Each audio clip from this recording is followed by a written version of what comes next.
प्रश्न उठता है कि वेद, वेदांत, उपनिषद आदि जो भारतीय संस्कृति का साहित्य है, ये भारतीय संस्कृति का साहित्य जो श्रुत पर आधारित है। किस पर है? श्रुत पर आधारित है। केवल श्रवण, वाचन, पाठन पर आधारित था किसी समय, लेकिन वर्तमान में लिपिबद्ध है, लेखन की प्रक्रिया भी चालू है। भगवान महावीर के पहले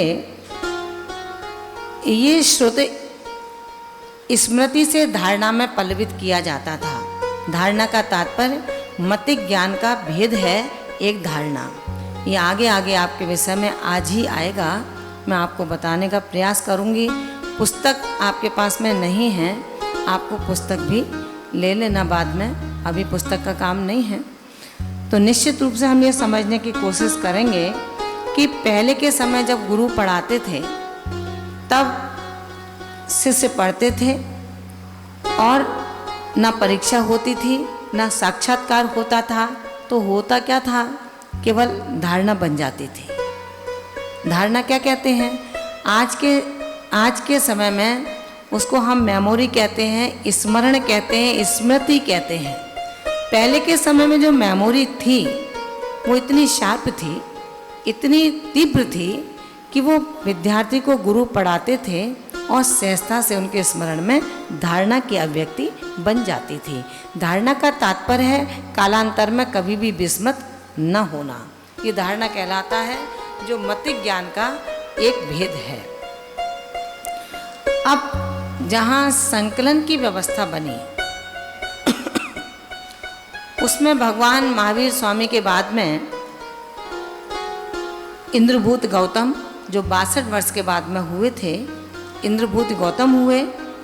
उनके बाद 3 केवली हुए और जिसमें धीरे धीरे धर्म की विच्युति हुई, स्मरण शक्ति कम हुई। कम स्मरण शक्ति के माध्यम से अब उन श्रुत को आलेखन में रख दिया गया। विषय को बढ़ाना नहीं चाहती हूँ, हम सीधे सीधे विषय को छूना चाहते हैं। जिस दिन आचार्य पुष्पदंत और भूतबली के माध्यम से इस श्रुति की रचना हुई, वो दिन कौन सा कहलाया? जो रचना पूर्ण हुई वो श्रुत पंचमी कहलाया। श्रुत पंचमी अपने आप में बहुत महत्वपूर्ण पर्व है, भव्य सम्यक दृष्टि जीवों के लिए। अज्ञानी नहीं समझते कि ये श्रुत पंचमी क्या है। केवल आओ, पूजा करो, अलमारी की बंद जनवाणी को पुनः अलमारी में बंद कर दो। लेकिन मित्रों, ध्यान रखना, श्रुत पंचमी का वो दिन हमें केवल ज्ञान प्रदान करा सकता है। कैसे कराएगा? हम कुछ ना करें, हम कुछ ना करें। अपने जन्मदाता माता पिता के यदि प्रतिदिन चरण स्पर्श कर लेते हैं तो एक दिन क्या होता है, जो बच्चा प्रतिदिन माता पिता के चरण स्पर्श करता है, अपने व्यापार संबंधी कार्यों से निवृत्त होने के बाद जब अपने माता पिता के पास बैठता है, 2, 4, 6 मिनट पाँव दबाता है, धीरे धीरे उन माता पिता की धारणा बन जाती है कि ये बच्चा मेरी सेवा करता है। धारणा बनती है ना? सभी बैठे हैं यहाँ पर, धारणा बनती है। फिर क्या होता है, वो अपने मन में ये विचार दृढ़ कर लेते हैं कि अपना वैभव मैं इस बच्चे को दे दूंगा, क्योंकि कोई वैभव लेके नहीं जाएगा, देना तो पड़ेगा। तो उत्तराधिकारी कौन है? जो उनकी सेवा कर रहा है। इसी तरह से जो श्रुति की सेवा प्रतिदिन करते हैं, क्या करेंगे? कुछ ना करो, केवल जनवाणी को उठाओ, मार्जन करो और पुनः व्यवस्थित कर दो। हम लोग क्या करते हैं? जनवाणी पढ़ते हैं, अपना निशान लगाने के लिए कोई चटक रख देते हैं, कोई लौंग रख देते हैं। इतना नहीं करते हैं तो उस पन्ने को मोड़ देते हैं। विचार करना, हम जब जनवाणी के पन्ने को मोड़ते हैं, जनवाणी को क्या कहते हैं? माँ कहते हैं। माँ की उंगली मोड़ेंगे तो दर्द तो नहीं होता। ध्यान रखना, माँ की उंगली मोड़ने में पीड़ा होती है, ऐसे ही माँ जिनवाणी को हम तोड़ मरोड़ करेंगे तो उनको भी पीड़ा होगी। ध्यान रखना, कह सकते हैं पौद्गलिक विचार है माता जी, ये कैसे हो सकते हैं? श्रद्धा चाहिए। श्रद्धा अगर है तो ही मिट्टी के गुरु से धनुर्धारी बना जा सकता है, और श्रद्धा नहीं है तो पिता बैठा है सामने, उसको भी ठोकर मार दी जाती है। श्रद्धा चाहिए। इसलिए हमें अगर अपने ज्ञान की पराकाष्ठा को स्पर्श करना है तो क्या करना पड़ेगा? जिनवाणी की स्तुति करनी पड़ेगी, जिनवाणी का बहुमान करना पड़ेगा, समय समय पर हमें स्वाध्याय करना पड़ेगा, अध्ययन करना पड़ेगा। ये सब हम करते रहेंगे, फिर क्या होगा? आप शुद्ध केवली बन जाएंगे। और शुद्ध केवली बनने का तात्पर्य है अब आप 11 अंग के पाठी बन चुके हैं। इसलिए हे भव्यात्माओं, हम जिस श्रुत का पठन पाठन के लिए चल रहे हैं, उस श्रुत के पठन पाठन के साथ मेरे भीतर आज ये अवधारणा बन जानी चाहिए कि हे श्रुत देवी, आपकी मैं मन वचन काय से विनय वंदना के परिणामों से आपको अपने सूने लेकिन शुद्ध हृदय स्थान में आमंत्रित करती हूँ। आप मेरे सूने हृदय स्थान पर विराज कर मेरे कंठ को अवरुद्ध कर दीजिए। किसी तरह से मेरा कंठ रुक ना पाए। सुना है मैंने आप विद्या की देवी हैं, सुना है मैंने आप अपनी लोरी से मिथ्यात्व का खंडन करके सम्यक्त की औषधि प्रदान कर देती हैं। हे वागेश्वरी, सम्यक्त की रसायन देकर मुझको भी रसायन शक्ति से परिपूर्ण कर देना। मेरे कंठ के हर तार पर माँ जिनवाणी का शब्द भर देना। बस वो जिनवाणी के शब्द जब मेरे रग रग के रक्त में प्रवाहित होंगे तो निश्चित रूप से मेरे हृदय आत्म प्रदेशों की अवधारणा श्रुति की अवधारणा बन जाएगी। जो श्रुति की अवधारणा बनेगी वो ही अक्षुण्ण शुद्ध परंपरा को अविच्छिन्न धारा से जोड़ देगी। ऐसा श्रुत संवर्धन आचार्य पुष्पदंत भूतबली स्वामी के संबंध से आज देश में शुद्ध पंचमी ख्याति से प्राप्त होता है। उनके अंदर विनय था, अपने अंदर भी विनय होना चाहिए। आप लोग बहुत व्यवस्थित बैठे हैं, अच्छे से बैठे हैं, लेकिन कल भी इसी स्थान पर बैठना जिस पर आज बैठे हैं। आपकी ये सीट रिजर्व हो गई, अब लड़ाई नहीं करना है। जो जब आए अपने स्थान पर बैठें और दूसरे का स्थान छोड़ दें, यह अनुशासन है, ठीक है ना। इसके बाद में अब श्रुत की अवधारणा को मुझे परंपरा से जो श्रुत की अविच्छिन्न धारा चली आ रही है, उस श्रुत की अविच्छिन्न धारा में जब तीर्थंकर आदिनाथ का जन्म होता है, उस तीर्थंकर आदिनाथ के जन्म के बाद ये श्रुत की परंपरा अविच्छिन्न चलती रहती है। ऐसी अविच्छिन्न धारा के अंतर्गत जब आचार्य धरसेन स्वामी को ज्ञात हुआ, उम्र कम है, पंचम काल का समय आ रहा है, अभी शैशवा अवस्था के दौरान जब इतना उग्र हो रहा है कि भाई भाई से बोल नहीं पा रहा, संघ अपने अपने नाम से पुकारे जा रहे हैं। उस पंचवर्षीय सम्मेलन में जब संघ आए तो उन्होंने उनसे पूछा धरसेन स्वामी ने कि हे आचार्य प्रवर, साधुगण सभी आ गए क्या? उनका उत्तर था कि हे यश कीर्ति गुरुदेव, मेरा संग तो आ गया है। आचार्य धरसेन स्वामी जो अंग ज्ञान के धारी थे, उन्होंने कहा कि अरे ये क्या हुआ, लगता है पंचम काल का प्रवेश हो चुका है, इसीलिए मेरा का भाव व्यक्ति के हृदय प्रदेशों में उद्भवन कर चुका है। बस धरसेना स्वामी चिंतित हो जाते हैं, मेरा संग आ गया है, अभी तक मेरा नहीं था, भगवान महावीर का था। महावीर की श्रुति की अविच्छिन्न धारा मोक्ष की पराकाष्ठा को स्पर्श कर रही थी। जैसे ही मेरे की भावना जगी, अब भेद पड़ गया।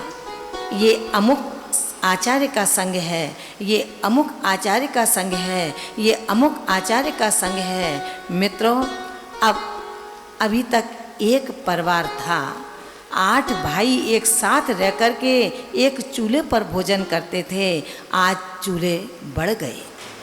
मित्रों, यही हुआ पंचम काल का आगमन। इस पंचम काल के आगमन पर भी साहित्य में कोई ऐसी विडंबना नहीं आई। साहित्य अपनी भाषा में थे, जो प्राचीन भाषा जैन संस्कृति की रही है, भारतीय विधा की रही है, वो पाली भाषा थी, प्राकृत भाषा थी, अपभ्रंश भाषा थी, सौर सैनी भाषा थी। इन साहित्यों से बहुधा साहित्य संस्कृति का भारतीय मनीषा हमेशा गौरवान्वित होता रहा। लेकिन आचार्य उमा स्वामी भगवंत के साहित्य को जब देखा तो सर्वप्रथम साहित्य के रूप में जैन संस्कृति का महत्वपूर्ण मोक्ष मार्ग तत्वार्थ सूत्र नाम का ग्रंथ एक संस्कृत की भाषा में लिपिबद्ध किया गया। उससे पहले भाषा संस्कृत नहीं थी, प्राकृत भाषा में ग्रंथों का समायोजन हुआ करता था। इसी तरह ये बातें आगे बढ़ती हैं, साहित्य की पराकाष्ठा बढ़ती है और संस्कृत से और सरल बनाने के लिए उसको हिंदी में कर दिया गया। लेकिन अंग्रेजी में कोई साहित्य नहीं था, अंग्रेजी हमारी भाषा नहीं रही। आज हायर एजुकेशन के इस विडंबना संदेह संबंध में समय ने करवट ली। अपभ्रंश, पाली, सौर सैनी, प्राकृत तमाम भाषाएं तो उठा करके रख दी गईं, लेकिन फिर भी आज संप्रति में जो योग्य विद्वान साधु हुए हैं, उन्होंने प्राकृत भाषा को संवारा है, संभाला है और पुनः जैन संस्कृति को देने का एक उपक्रम किया है।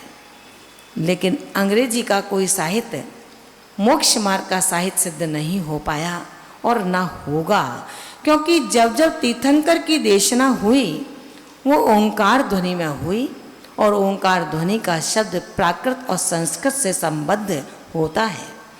हमें अंग्रेजी भाषा का प्रयोग जैन साहित्य में कहीं भी दृष्टिगोचर नहीं होता, और जो आज होता है वो प्राचीन आचार्यों का नहीं है, वो आज के आचार्यों के द्वारा, विद्वानों के द्वारा, मनीषियों के द्वारा, उनकी टीका के माध्यम से उन्होंने अंग्रेजी भाषा को उसमें जोड़ा है। अंग्रेजी भाषा अपूर्ण है, पूर्ण नहीं है। उसको समझने में, उसको उच्चारण करने में लोग कहीं ना कहीं गलती करते हैं। अगर हमें अपना फ्यूचर कहना है तो उसको फटूरे कहते हैं, और नेचर कहना है तो उसे नटूरे कह देते हैं। ये अंग्रेजी भाषा की देन है। हम अंग्रेजी भाषा में आगे नहीं बढ़े, क्योंकि जैन संस्कृति और मोक्ष मार्ग हमें अंग्रेज बनाने के लिए, पाश्चात्य संस्कृति के लिए कभी शिक्षाएं नहीं देता है।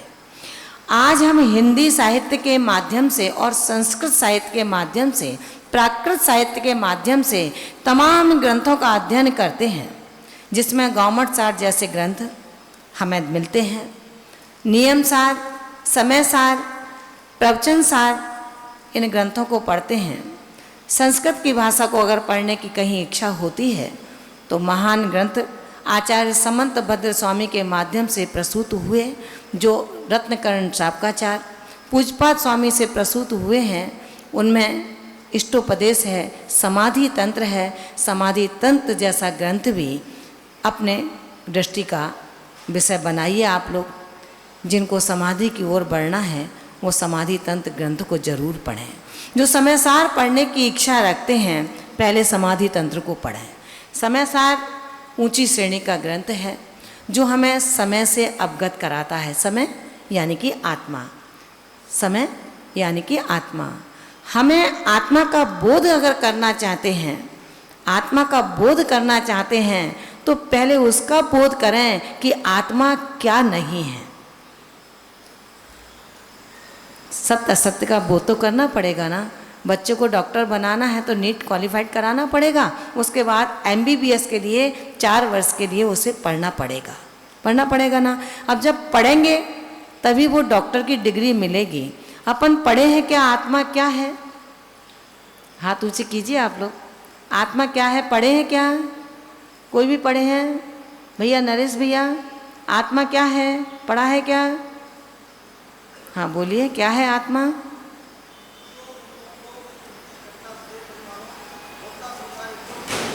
नहीं, क्या बोले आप, समझ नहीं आया। हाँ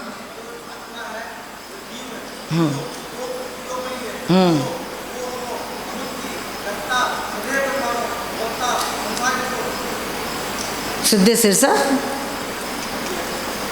जीव के अधिकार आपने बताए हैं कि द्रव्य संग्रह के अंदर कितने अधिकार हैं। जीवो ओभो गमो मत्तकत्ता सदेह परिणामो भूता संसारत्थो सिद्धोसो विश्वसो ढगई, है ना। बैठिए। आत्मा क्या है मित्रों?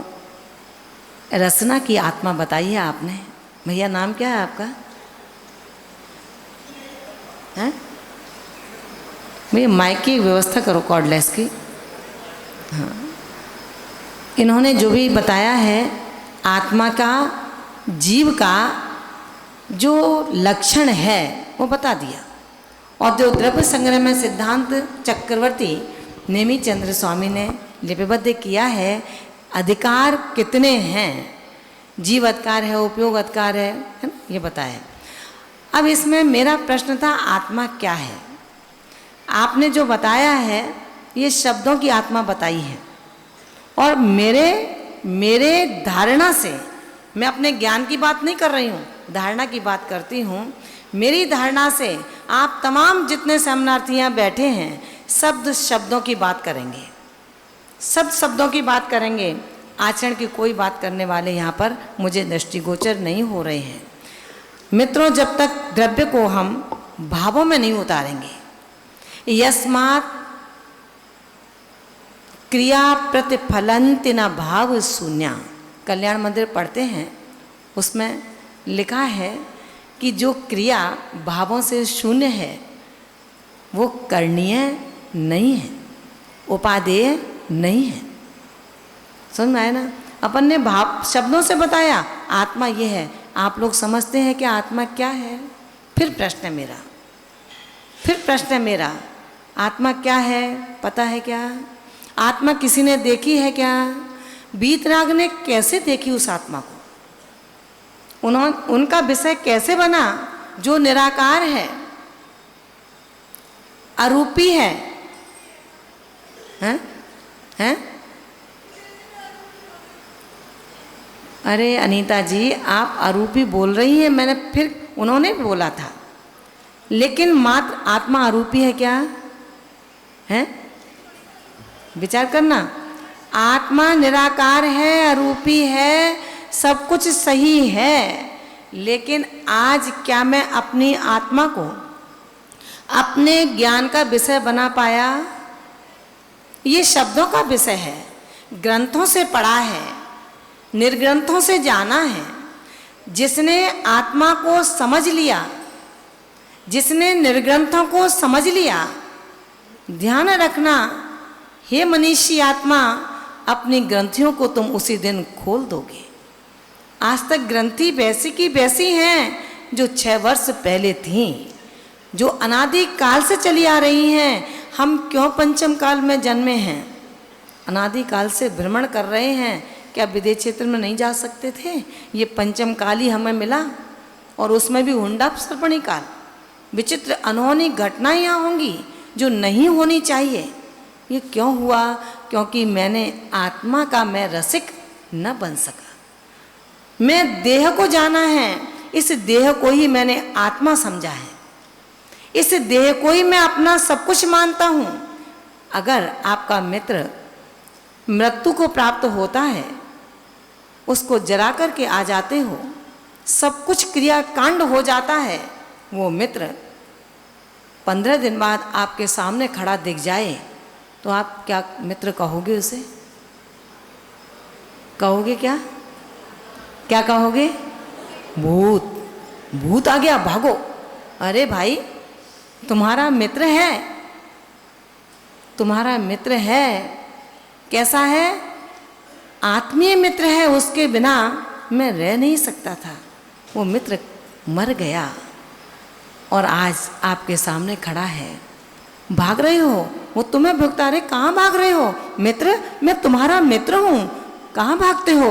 नहीं, तुम मित्र नहीं हो, तुम भूत हो, जाओ, हमें तुम्हारी जैसे मित्रता नहीं करनी है। इसका मतलब क्या हुआ कि तुम्हें देह का ज्ञान था, देही का ज्ञान नहीं था। मरा कौन? मित्र। कौन मरा? मित्र। जैन दर्शन कहता है ज्ञानी मित्र नहीं मरता। जैन दर्शन कहता है मित्र नहीं मरता। मरता कौन है? कौन? जलाया किसको? मित्र को। मित्र को नहीं जलाया, क्यों? पिताजी चले गए, कहाँ से आए हो? दाह संस्कार करके आए। किसका? पिताजी का। कहते हो आप लोग? कहते हो? कहते हो ना? ये व्यवहार है, इसका विषय आज नहीं लेंगे, बहुत लंबा हो जाएगा। सीधे सीधे बात करते हैं। आत्मा के रसिक बनना है तो हमें क्या करना है? अपने भीतर जाना पड़ेगा।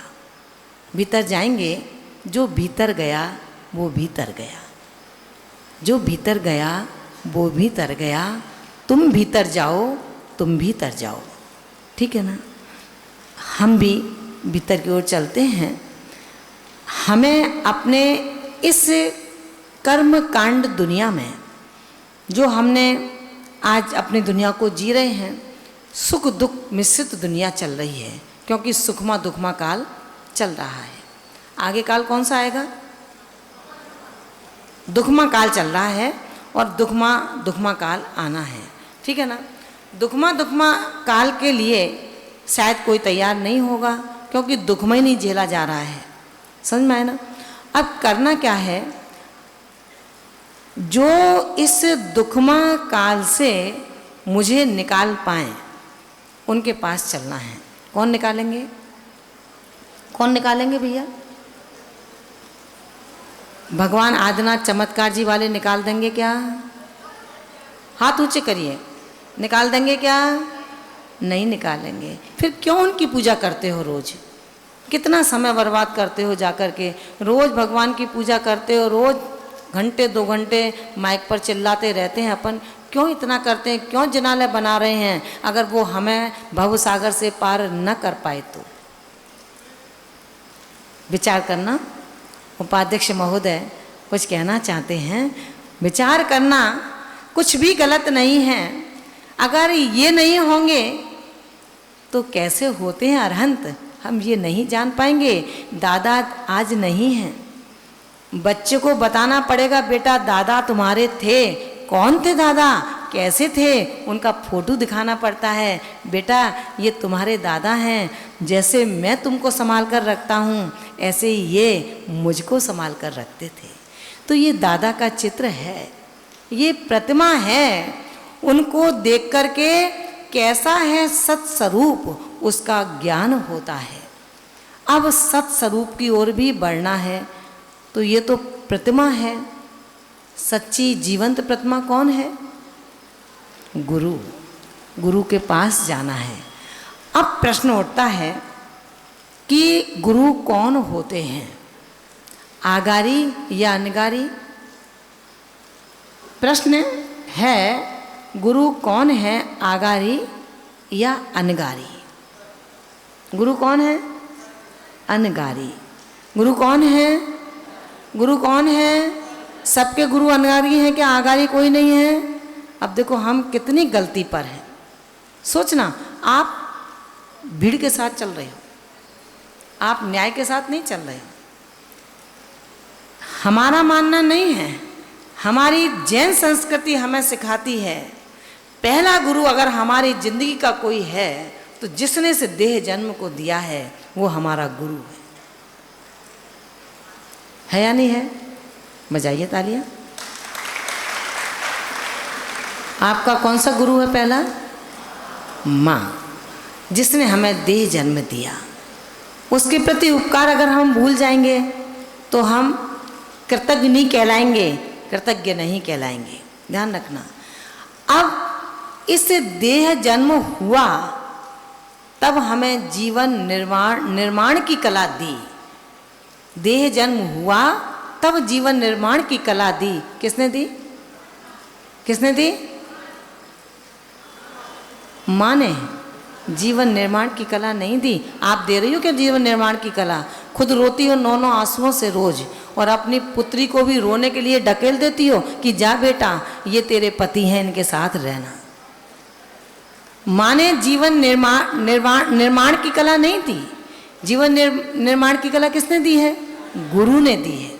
किसने दी है? गुरु ने दी है।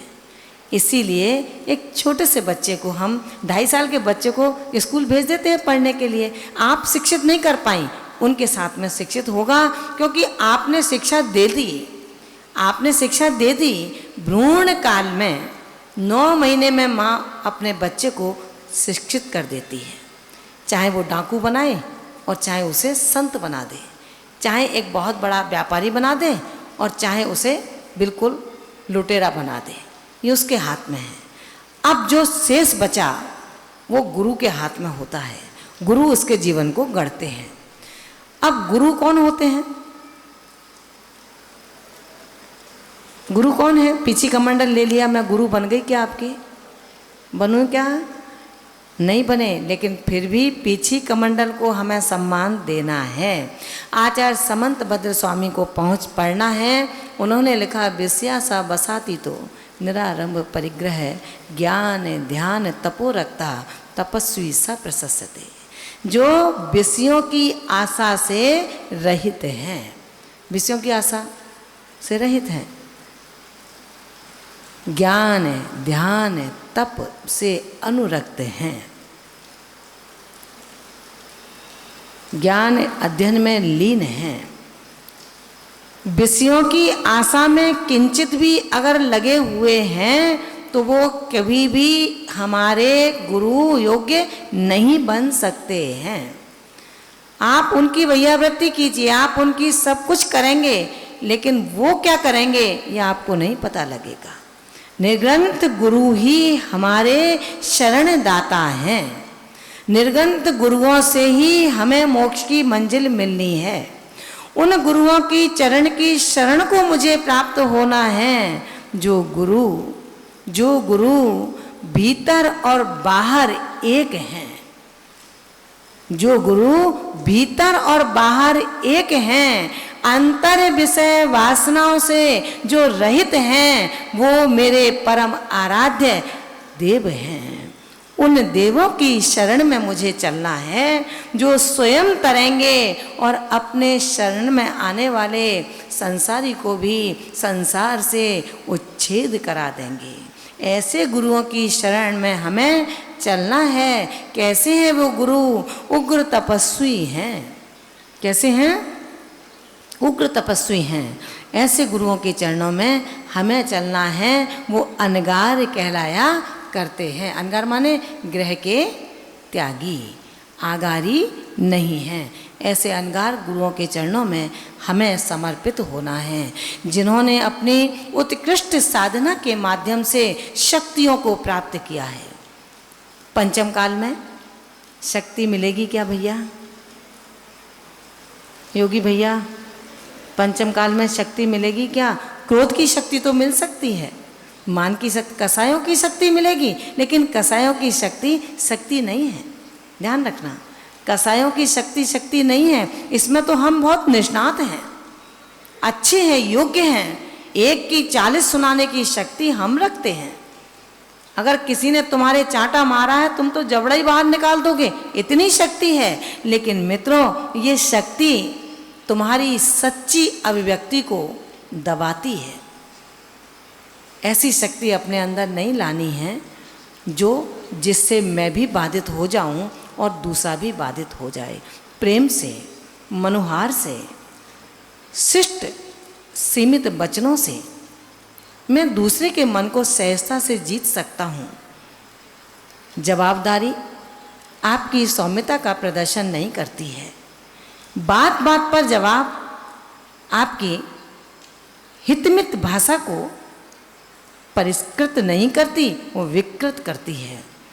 हमें अपने सेमिनार के माध्यम से आज ये संकल्प लेना है कि मैं कभी श्रुति के उस देह में तोड़ मरोड़ नहीं करूँगा।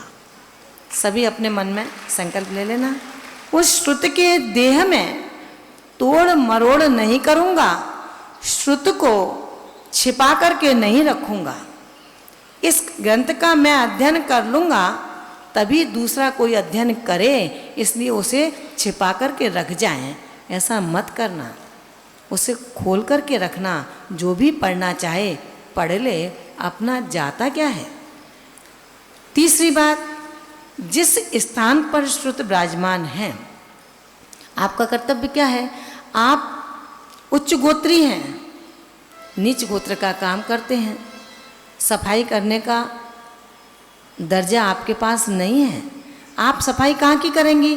जहाँ जिनवाणी माँ विराजमान है, अरहंत देव विराजमान है, मेरे परम आराध्य गुरुदेव विराजमान हैं, उनके स्थान का परमार्जन कीजिए, परमार्जन कीजिए। लेकिन आपका कहाँ का करते हैं, बोलो ना। सबको पता है कहाँ का करते हैं। बनना है वहाँ तक जाना है क्या। फिर घर घर जाओगे डलिया लेकर के। ध्यान रखना, संस्कार हैं, मिटते नहीं हैं। कपड़े पर दाग लग जाए, एक तो ऐसा है तुरंत मिटा दो, मिट जाता है, और बार बार दाग लगता रहा तो पक्का हो जाता है। तो रोज़ रोज़ काम कर रहे हो भैया। बहुत गंदगी है, बहुत कुछ है, बच्चे ने गंदा कर दिया, किसी बुजुर्ग से गंदगी हो गई, वो साफ कर दिया तो चलता है। लेकिन आप तो शौक से मंद नहीं जाएंगे, पहले सफाई करेंगे। अरे अपनी सफाई तो करो, अपनी सफाई नहीं कर पा रहे। आचार्य भगवंत कहते हैं, भीतरी उत्कृष्ट चर्या का परिज्ञान होना ज्ञानी आत्मा का कर्तव्य है। अपने आप का शोधन करो। ये शोधन क्रिया की चर्या चल रही है, ये शोधन चल रहा है। शोधन कीजिए। किसका, स्वयं का। किससे करोगे, स्वयं से करोगे। किसके लिए करोगे, स्वयं के लिए करोगे। शोधन करो। हम क्या करते हैं, दूसरों को शोध रहे हैं बंदर की तरह। एक बंदर होता है ना, एक नीचे बंदर लेटा है, शोधन कर रहा है उसका, वही हम कर रहे हैं। दूसरे का शोधन, दूसरे की सफाई। अरे अपनी सफाई करो। काम, क्रोध, मद, लोभ, तमाम विकृतियां मेरे भीतर भरी पड़ी हैं, उनका शोधन नहीं कर पा रहा हूँ। यही कारण है कि आज पंचम काल में परेशान हूँ। छठवां काल अगर आ गया होगा क्या। इसलिए जिन्होंने भीतरी सफाई कर ली, उन्होंने विशिष्ट संयम को प्राप्त कर लिया। जिन्होंने भीतर की सफाई की है राजेश भैया, वो संयम की पराकाष्ठा को स्पर्श कर गए।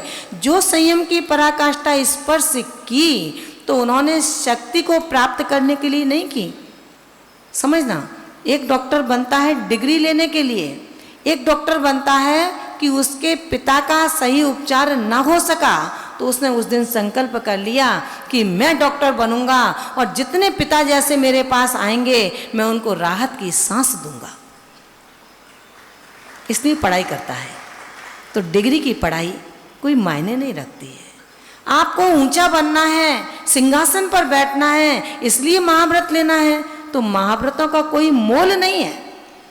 महाव्रत लेते लेते अगर सिंहासन मिल जाए तो तुम्हारे भाग्य की बात है, लेकिन सिंहासन के लिए महाव्रत ग्रहण करूंगा, ये किसी भी मोक्ष मार्गी का सोच नहीं होता है और नहीं होना चाहिए। इसी प्रकार हमारे परम आराध्य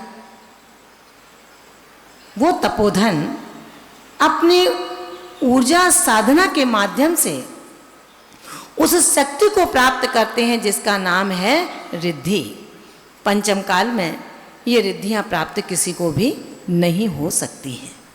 लेकिन आज पंचम काल में इतना जरूर हुआ है कि वैज्ञानिकों के खोजों से तीर्थंकर, साधारण मुनि, साधारण केवली, साधारण साधु अपनी साधना से, अपने श्रद्धान से, अपनी सरलता से, अपने कसायों के भार को जिसने समाप्त कर दिया, इसके कारण ऊपर उठते चले गए।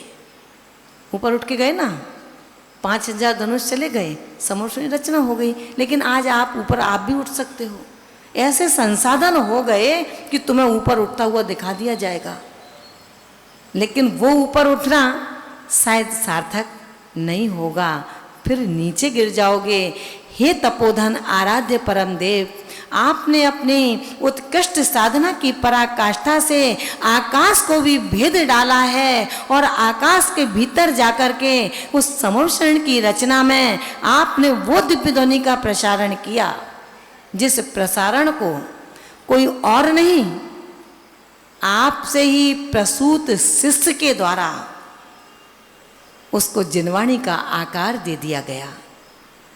ऐसे परम आराध्य विशिष्ट संयमी यतिराज रिद्धियों की सिद्धि के अधिपति होकर के स्वगत परिणामों से मुख कुंड के माध्यम से उन शब्द प्रसूता कहलाते हुए अत्यंत निर्झरणी सौम्य धारा को प्रवाहित कर देते हैं। वो ही जिनवाणी की धारा हम सबको स्पर्श करती हुई हमें भी विशुद्धि से परम विशुद्धि की ओर ले जाने का उपक्रम करती है।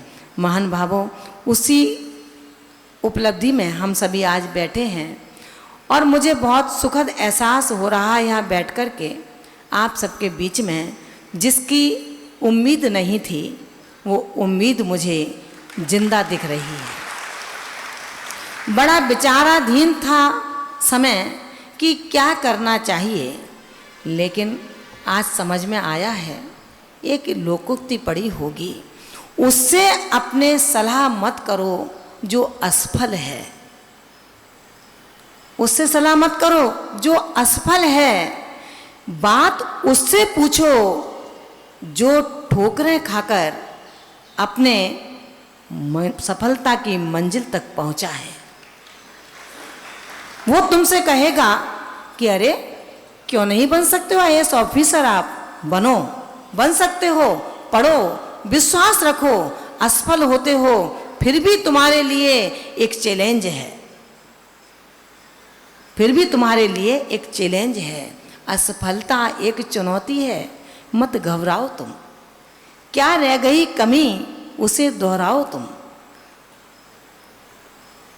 विचार कर रही हूँ आज आप लोगों को देख करके, लेकिन हे प्रभु इन प्यारे प्यारे शरणार्थियों कल नज़र न लग जाए, पता लगे आज तो बैठे हैं, क्यों आज क्यों बैठे हैं, आज पहला दिन है, नाम लिख जाएगा फिर क्या फ़र्क है, जो होगा सो देखा जाएगा।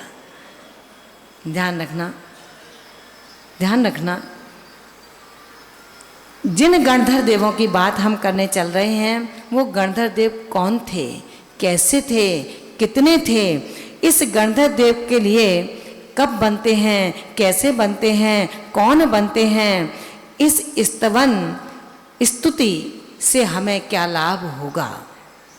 जो नए शरणार्थी हैं उनके लिए कह सकते हैं, पुराणों को तो सबको पता है कि ये रिद्धिधारी होते हैं और जिनके पास तीर्थंकर के पाद मूल में दीक्षा लेते ही 63 रिद्धियाँ उनको प्राप्त होती हैं। चूँकि 63 रिद्धि कौन सी हैं ये मैं आपको बताती हूँ। 9:10 का समय पूरा हो चुका है आपका और भोजन की थाली अभी परोसी भी नहीं गई है। कोई बात नहीं है, विषय को पूरा करके और आज के इस सेमिनार का समय पूरा करूंगी। बहुत संक्षिप्तता में बताना चाहूँगी, लेकिन पेपर तो विस्तृतता में ही आएगा, इसका भी ध्यान रखना पड़ेगा। जो पढ़े हैं वो तो नंबर ले जाएंगे और जो नहीं पढ़े हैं वो क्या करेंगे। इसलिए आपको भी थोड़ा सा धैर्य रखना पड़ेगा और समझना पड़ेगा विषय कि जहाँ पर गणधर बलय हम स्तोत्र पढ़ रहे हैं, इसमें गणधरों की मान्यता की गई है। जिन गणधरों के बारे में हम सुनना चाहते हैं, ये गणधर तीर्थंकर के पादपूल में जब जैनेश्वरी दीक्षा को प्राप्त करते हैं, उनको दीक्षा के साथ ही मनःपर्य ज्ञान की प्राप्ति होती है। 4 ज्ञान के धारी बन जाते हैं। 4 ज्ञान कौन से हैं? मतिक ज्ञान, श्रुत ज्ञान, अवधि ज्ञान और मनःपर्य ज्ञान। कितने होते हैं? 4 ज्ञान होते हैं। मतिक ज्ञान, श्रुत ज्ञान, अवधि ज्ञान और मनःपर्य ज्ञान। 4 ज्ञान के धारी होकर 63 रिद्धियों से युक्त हो जाते हैं। रिद्धि कितनी होती हैं? 64 होती हैं। इनके 63 हो पाई हैं। कौन सी कम रह गई? देखिए, अब आप नहीं बोलेंगे आगे वाले, आप पढ़ चुके हैं और जो नए पढ़ रहे हैं उनको पढ़ने का अवसर दीजिए, ठीक है ना। आप लोग मजबूत हो जाएंगे। और फिर काश बबीता बज का अगर नंबर आ गया पहले पुरस्कार में तो क्या होगा? आ जाए तो कोई बड़ी बात नहीं है। हमारे यहाँ ये नहीं है कि आ गया तो मिलेगा नहीं, पुरस्कार फिर भी मिलेगा। लेकिन हमारी सोच और प्रयास ये रहेगा कि नंबर आप भी लेकर के आएँ। पेपर इतना कठिन नहीं देंगे, लेकिन ऐसा भी नहीं देंगे कि सरलता से बबीता बज उसे पचा जाए। इनका नाम इसलिए ले रही हूँ क्योंकि ये पहले पढ़ चुकी हैं। जो पहले पढ़ने वाली हैं वो सब इसी कैटेगरी में हैं और फिर भी नंबर आएगा तो पुरस्कार मिलेगा, इसमें कोई डाउट नहीं है किसी तरह का। इसलिए हम ध्यान से विषय को समझेंगे। जो हम बोल रहे हैं बस वही परीक्षा में आने वाला है, ये आप ध्यान रख के चलना, क्योंकि हमारे शब्दों को यहाँ कैच किया जा रहा है। प्रश्न वहीं से बनेंगे, वही प्रश्न बने नहीं हैं, प्रश्न वहीं से बनेंगे। आप ध्यान रखना, सुनने वाले और प्रश्न बनाने वाले सभी का ध्यान केंद्रित रहना चाहिए। अब यहाँ पर क्या कहा है? 63 रिद्धियों से संपन्न होते हैं, गणधर बनकर तीर्थंकर प्रभु की दिव्य वाणी को ग्रहण करते हैं। भगवान की वाणी को ग्रहण करने के बाद द्वादशांग में वो सूत्रबद्ध करते हैं। जिस प्रकार कहा है कि गणधर नहीं थे तो भगवान आप क्यों नहीं बोले? 66 दिन तक मौन बैठे रहे। आपको नहीं पता था कि मैं कितना, मेरा समय अमूल्य है। मैं अपनी दुकान छोड़ करके आता था, बच्चों को स्कूल भी नहीं छोड़ पाता था। आपकी दिव्य ध्वनि में आया और आपने प्रवचन नहीं किया। दिव्य ध्वनि खिरती है 66 दिन बाद। दिव्य ध्वनि में निकला कि जिस प्रकार दूध को, शेरनी के दूध को साधारण धातु के पात्र नहीं आधार दे सकते हैं, साधारण पात्रों में दूध का, शेरनी के दूध का आधार आधे संबंध नहीं बन सकता है। ये मोबाइल बंद कर दो अपने अपने, मुझे पता है बहुत बड़ी बनिया हो आप लोग। मोबाइल में रिकॉर्ड मत करो, पढ़ो। जिनके पास मोबाइल नहीं है वो क्या करेंगे? अच्छा, लाइव चल रहा है, लाइव भी चला रहे हैं तो कोई बात नहीं है, करिए। इनका कहना है माता ये लाइव ही चल रहा है, आप किसके मोबाइल को बंद करोगी? कोई बात नहीं है। जिस प्रकार शेरनी के दूध को साधारण धातु के पात्र आधार आधे संबंध से व्यापित नहीं कर सकते हैं, इसी प्रकार साधारण मुनि तीर्थंकर की वाणी को झेल नहीं सकते हैं। आज कितना कितना कष्ट होता है जब आचार्य का पद जो सोचता है उसको नहीं मिल पाता, गुरु का पद नहीं मिल पाता, दुखी होता है। दुखी नहीं होना चाहिए, ये भी पुण्य है, ये भी तुम्हारा पुरुषार्थ है। जो गुरु की दृष्टि में खरा उतरेगा पद तो उसको दिया जाएगा ना। आपके पिता के 4 पुत्र हैं, पगड़ी किसने पहनी? बड़े ने। वैभव किसको मिला? नहीं मिला बड़े को वैभव। जो उसकी दृष्टि में खरा था, जिसने उसकी सेवा की थी, सुख दुख में साथ था, उसको वैभव दिया। उसके 4 पुत्रों के 4 भाग हुए संपत्ति के, जिसमें पिता का भी भाग था। पिता का भाग किसको मिला? जिसने अंत तक सेवा की, उसे मिला ना। फिर क्यों परेशान होते हो? परेशान नहीं होना। यहाँ पर भी यही संविधान है, जो जिस गुरु के चरणों में आकर के दीक्षित होगा उसको गणधर और उपादान होगा। उपादान भी चाहिए। उपादान क्या है? उसके अंदर इतना पुण्य लबालब भरा हो, वेदांत का पाठी था, वेद वेदांत जिसके रग रग में समाया हुआ था, ऐसा गौतम गणधर बन गया। मुनिराज बैठे रहे, वाणी नहीं खिरी, लेकिन गणधर होना चाहिए। योग्य गुरु का योग्य शिष्य, शिष्य को योग्य गुरु मिले, ये शिष्य का बहुत बड़ा सौभाग्य है, और गुरु को भी योग्य शिष्य मिले, ये गुरु का बहुत बड़ा सौभाग्य है। वो इतना बड़ा सौभाग्य है कि वो दिन पर्व के रूप में प्रख्यात हो गया, गुरु पूर्णिमा कहलाने लगा। इसी प्रकार शेरनी के दूध को स्वर्ण पात्र में ही रखा जा सकता है। केवली की दिव्य ध्वनि, तीर्थंकर केवली की दिव्य ध्वनि गणधर द्वारा ही झेली जा सकती है।